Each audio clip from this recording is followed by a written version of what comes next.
O que você faria se você tivesse pouco tempo de vida? O que você faria se você tivesse 1 mês, 2 meses de vida? Eu me lembro que quando eu preguei uma série de sermões aqui na Vintage sobre o calvinismo, um dos materiais que eu usei foi o livro As Doutrinas da Graça, escrito por Jim Boyce. E no começo desse livro, numa apresentação feita pelo R.C. Sproul, ele fala que o Jim Boyce, ao escrever esse livro, o fez por ter recebido um diagnóstico que estava com câncer, um câncer muito agressivo. E ele tinha 2 meses, talvez, de vida. Então ele gastou o final da sua vida escrevendo sobre aquilo que ele mais amava, as doutrinas da graça. E eu me lembro de estar com esse livro nas mãos. Eu não achei ele aqui na minha estante, ele está por aqui. Eu queria apresentar, mostrar para vocês. Agora ele é lançado pela Vida Nova. Eu me lembro de ler a abertura do livro, escrita pelo R.C. Sproul, e ficar parado, impactado. Jim Boyce, que foi um grande teólogo, falou muito sobre as doutrinas da graça, mas nunca tinha lançado um livro sobre isso. E quando ele recebe ali a notícia que ele tem pouco tempo de vida, então ele lega, ele entrega, ele oferta isso ao mundo. Mas eu pergunto para você, nesse momento, o que você faria se você tivesse menos de 1 dia de vida? Se você soubesse que você tem horas de vida. Se você soubesse mais precisamente que você tem em torno de 12 horas de vida. O que você faria? Nós sabemos que essa resposta, ela revela na prática aquilo que é importante para nós. Jim Boyce mostrou que as doutrinas que ele falava não eram apenas doutrinas de língua, como diz Calvino, mas doutrinas de vida. Ficou claro para nós que aquilo era a paixão da vida dele. Interessante que nessa quinta-feira santa, nós meditamos justamente naquilo que revelou o Senhor Jesus ser importante para ele. Pois o ato de Jesus nessa quinta-feira foi feito diante de menos de 12 horas de vida. Para isso eu quero que você leia comigo em Lucas capítulo 21 e verso 14, que diz: Chegada a hora, Jesus se pôs à mesa e os apóstolos estavam com ele. Então Jesus lhes disse: Tenho desejado ansiosamente comer essa Páscoa com vocês, antes do meu sofrimento.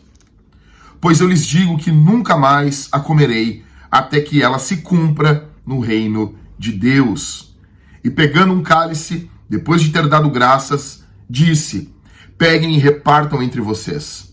Pois eu digo a vocês que de agora em diante não mais beberei do fruto da videira, até que venha o reino de Deus. E pegando um pão, tendo dado graças, o partiu e lhes deu, dizendo: Isso é o meu corpo, que é dado por vocês. Façam isso em memória de mim.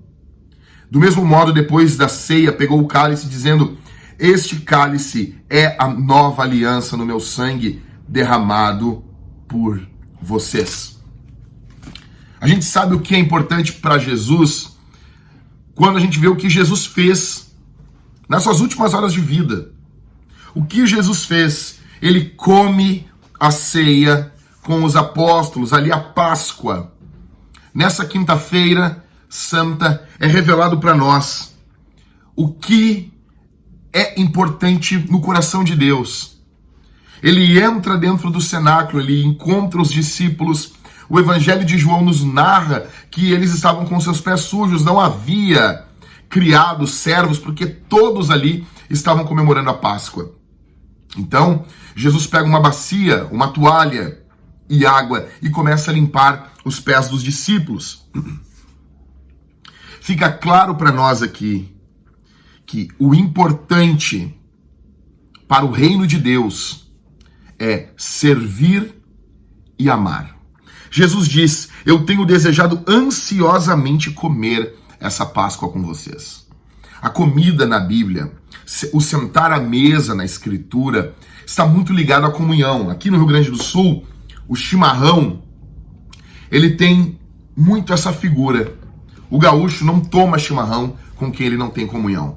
A roda de chimarrão, ela está muito ligada à comunhão. Jesus disse: eu tenho desejado ansiosamente comer essa Páscoa com vocês. Eu tenho desejado ansiosamente amar vocês, ter comunhão com vocês. Não é um acidente, Deus não foi pego de surpresa. A mensagem da quinta-feira santa é essa: servir e amar. A mensagem é essa: comungar. Servir e amar. Ter comunhão com Deus. Ter comunhão com o próximo. Ter comunhão com Jesus. Ter comunhão com os irmãos. Ontem uma repórter aqui da Zero Hora, é o principal jornal do Rio Grande do Sul, uma repórter entrou em contato comigo perguntando como que nós comemoraríamos a Páscoa na Vintage, na igreja que eu sou pastor, que eu sirvo como pastor. Eu disse: olha, nós vamos comemorar a Páscoa do mesmo modo que ela foi comemorada pela primeira vez. Ela disse: como isso? Eu disse: a primeira vez, a primeira Páscoa, havia morte vindo. É como se fosse uma praga vindo. Deus avisou o povo dele que eles deveriam comemorar a Páscoa. Eu expliquei para ela: tu sabe que Páscoa é a saída do povo do meio do Egito. Eles iam comemorar aquela festa, cada um na sua casa. E nós faremos isso aqui na Vintage. Nessa sexta-feira, amanhã, às 8 horas da noite, eu estarei pregando o Evangelho. Pregando sobre a morte de Jesus. Você que congrega em alguma igreja, você é convidado por nós a se juntar a nós a comprar os elementos, pão e vinho. Se você tem menor de idade na sua casa, você pode trocar o vinho pelo suco. Domingo também, pela manhã, estarei falando sobre a ressurreição de Jesus. Sobre quando a morte foi destruída pela vida. Há uma inauguração ocorrendo ali na Páscoa. O reino de Deus está com força invadindo o mundo que nós estamos. As leis naturais hoje estão sendo transformadas a partir daquele ato redentivo de Cristo ao levantar dos mortos. Por isso que Paulo fala em Romanos 4:25 que Cristo ressuscitou para a nossa justificação. Ou seja, aquilo que era impossível de ocorrer no ato da ressurreição, no ato daquele desdobramento histórico, naquele desdobramento, naquele ato, naquele fato histórico, há uma mensagem não apenas histórica, mas há uma mensagem teológica ali. Deus está mudando a ordem das coisas. As coisas não serão mais como eram antes. A vida do céu está invadindo a terra. E Jesus, nessa quinta-feira santa, não apenas serviu ao limpar os pés dos apóstolos, não apenas amou eles em ter comunhão, comendo e bebendo com eles. Jesus nos chama para servir e amar. Jesus nos chama para comungar. Essa é a mensagem da Quinta-feira Santa. Servir e amar no ato da comunhão.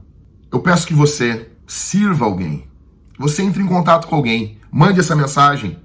Clica aqui no joinha. Não porque os youtubers falam isso, não. Porque você quer que essa mensagem central. Em um mundo hoje, nós estamos vivendo no ano de 2020, estamos lotados, rodeados de notícias, de bombardeio de notícias, e as pessoas estão desesperadas. Eu quero que você coloque essa mensagem porque isso é central nesse dia. Você jogue esse vídeo para o maior número de pessoas. Você lance essa semente no maior número de pessoas. Que o eterno Deus faça de você um servo e um amante. Um amante de Cristo, aquele que ama a Cristo e aquele que ama o próximo. E principalmente aquele que ama o seu irmão na fé. Tá bom, meus irmãos?